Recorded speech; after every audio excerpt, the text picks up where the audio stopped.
kita minta ke Bapak WR1, Bapak Dr. Asari MSI, untuk menyampaikan materi. Materi sudah di-share ya dengan topik Kampus Merdeka atau Merdeka Belajar Perspektif SDM gitu.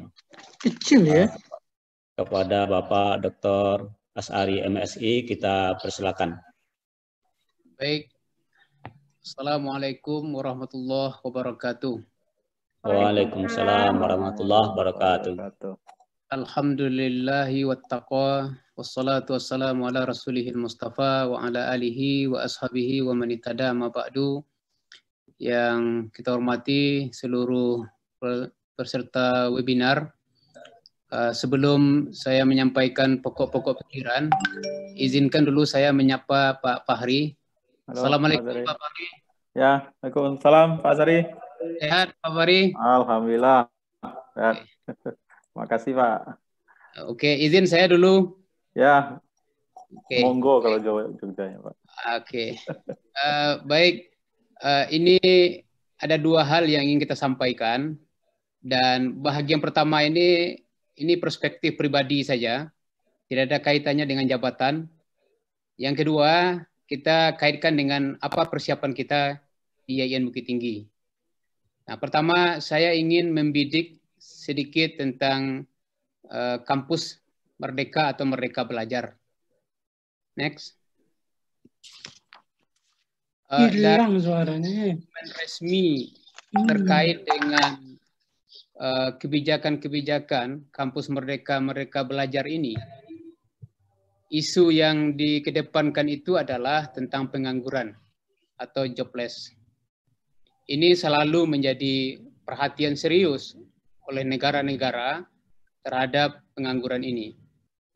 Beberapa hari yang lalu, BPS mempublish Statistik Indonesia 2020. Saya membaca dan mencoba memetakan bagaimana posisi Indonesia di dalam persentase jumlah pengangguran.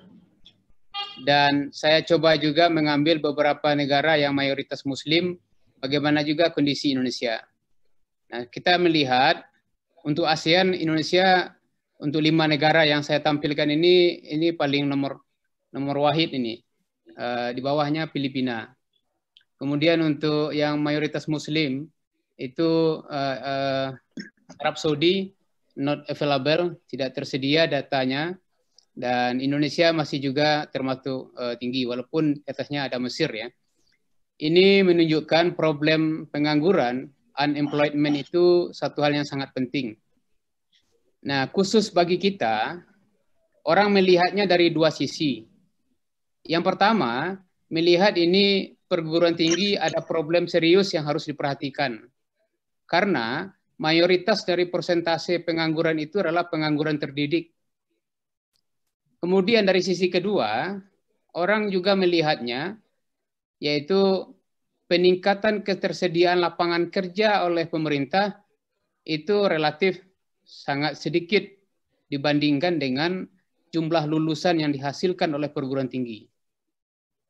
Nah, relatif sisi yang kedua ini tidak banyak disorot orang. Yang disorot orang itu perguruan tinggi gitu. Padahal ada juga sisi lain di mana pertumbuhan peningkatan kesediaan lapangan kerja itu harus juga menjadi perhatian. Kenapa? Karena yang sangat penting itu terjadi sekarang adalah produksi tamatan perguruan tinggi oleh perguruan tinggi itu terjadi berdasarkan deret ukur. Sementara kemampuan untuk menyediakan lapangan kerja itu adalah deret hitung. Jadi ini menjadi problem. Nah, sisi ini relatif tidak banyak dijadikan kupasan oleh banyak orang ya. Orang selalu membidik itu perguruan tinggi. Kalau kita berbicara perguruan tinggi, fokusnya adalah kurikulum. Jadi fokusnya tentu ada kurikulum. Next. Nah, saya melihat data sudah berapa kali perubahan-perubahan kurikulum itu terjadi di kita. Paling tidak ini yang saya dapatkan, mungkin Bapak Ibu yang lain ada, ini catatan saja, ini kurikulum yang pernah ada. Dan ini selalu gonta-ganti. Next.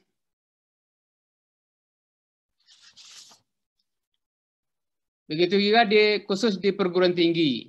Sudah banyak kurikulum-kurikulum yang ada. Nah, saya mencoba menyandingkan tentang pertumbuhan pengangguran dengan kurikulum kita ini, rasanya gimana ya, ada satu problem yang harus kita perhatikan serius. Kita sudah banyak mengganti, membongkar pasang kurikulum, tapi persoalan pengangguran seperti itu juga, relatif tetap tinggi. Paling tidak ini perlu diuji, ya, perlu diuji. Tapi informasi ini memberikan message kepada kita, pesan bahwa sudah banyak kurikulum yang diganti, tapi tingkat pengangguran seperti tidak banyak berpengaruh, ya. Next. Nah, kemudian Mas Menteri kita, panggilan yang akrab untuk Pak Nadhir Makarim ini, Pak Mas Menteri, menurut hemat saya pilihan diksinya sangat tepat. Ketika awal-awal menjabat, dia mendeklarkan kampus merdeka atau merdeka belajar. Jadi semua orang termagnet dengan kata-kata ini. Nah, kalau kita lihat sesungguhnya kampus merdeka belajar itu kan seperti yang disampaikan oleh Bu Dekan tadi, ada 4 amanahnya. Satu di antaranya itu adalah hak belajar 3 semester, 1 di prodi perguruan tinggi dan 2-nya di luar, ekuivalennya 60 SKS. Ini adalah hak mahasiswa. Perguruan tinggi memfasilitasi. Nah, ini kemudian untuk apa gunanya? Adalah untuk akumulasi pengetahuan, pengalaman sebagai modal untuk akses ke lapangan kerja. Nah, kalau kita lihat dari sisi sini, substansinya ini sudah kita lakukan sebahagian, seperti magang, KKN, dan lain sebagainya, PPL. Itu semua kan dalam rangka akumulasi dan mengkapitalisasi pengalaman, agar kemudian peserta didik kita dia bisa mengikuti perkembangan yang terjadi di lapangan. Tapi kan itu baru dalam jumlah yang sedikit, seperti di syariah ada magang di pengadilan, ikut memberikan konsultasi hukum dan lain sebagainya. Nah, ini yang kemudian harus dimasifkan, dikelola dengan baik. Inilah yang dikemas dalam kampus merdeka ini. Jadi link and match antara dunia pendidikan dengan dunia kerja itu menjadi satu hal yang didorong agar kemudian terjawab apa yang kita sebutkan di awal. Mudah-mudahan bisa paling tidak memperkecil angka pengangguran. Nah, ada satu hal yang perlu menjadi hal perhatian kita semua. Saya melihat secara pribadi, ini pandangan pribadi saja, akan terjadi suatu hal yang disebut dengan disparitas. Disparitas dalam dunia pendidikan kita. Yang sekarang juga disparitas itu sangat jelas adanya. Saya mengambil contoh saja, COVID-19 ini, data yang dipublish oleh UNESCO, 73% peserta didik, 186 negara, itu terkena COVID-19, dampak ini. Dampaknya yang jelas itu adalah menggeser proses PBM dari dalam lokal, klasikal ke daring. Nah, ini punya dampak ekonomi. Punya dampak ekonomi, di mana kemampuan orang tidak sama di dalam membeli pulsa, menggunakan teknologi, dan lain sebagainya. Survei yang pernah dilakukan oleh penyedia jasa internet di Indonesia, Kompas 3 minggu yang lalu mempublish data ini, ada 171 juta rakyat Indonesia yang terhubung dengan internet ini, mayoritas itu di Jawa. 20% dari jumlah yang kita sebutkan tadi itu terhubung tetap di rumah, apakah IndiHome dan lain sebagainya. Yang lainnya, 79,5% itu tidak tetap. Artinya, di dalam kondisi sekarang ini, dia mesti melakukan ekspenditur terhadap kegiatan pembelajarannya, belanjanya. Jadi pembelanjaannya mesti dilakukan. Nah, sekarang ini kondisi ekonomi yang seperti yang mana kita lihat, tentu ini menjadi problem terhadap kemampuan orang dalam memenuhi hak belajarnya. Nah, ini menurut hemat saya, sekali lagi ini pandangan pribadi saja, dalam kondisi hak belajar ini tentu ada cost. Orang akan belajar di luar perguruan tingginya, dan itu ada cost sesuai dengan kewajiban yang mesti diikuti di perguruan tinggi yang dituju. Nah, ini sekali lagi ini juga ada cost. Nah, tentu perlu menjadi perhatian apakah dalam bentuk insentif-insentif bagi mereka yang mengambil ini nanti, yang menggunakan haknya, ini perlu diberikan insentif agar kemudian disparitas dalam dunia pendidikan bisa diatasi. Next. Ini sudah tadi, next. Oke. Terakhir, bahagian Bukit Tinggi. Sekarang ini melalui kawan-kawan di LPM sudah lakukan pendrafan. Tentu diawali dulu dengan revisi rumusan pengembangan kurikulum kita. Karena sudah terjadi perubahan-perubahan regulasi, kemudian tentu landasan yuridis, landasan sosiologis dan lain sebagainya tentu kita sesuaikan lagi selain yang sudah kita terapkan di KKNI kita.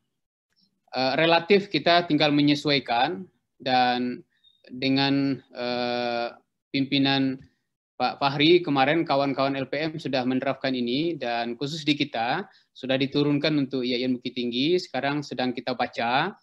Selanjutnya kita akan membahas secara intens dan kemudian kita coba sosialisasi.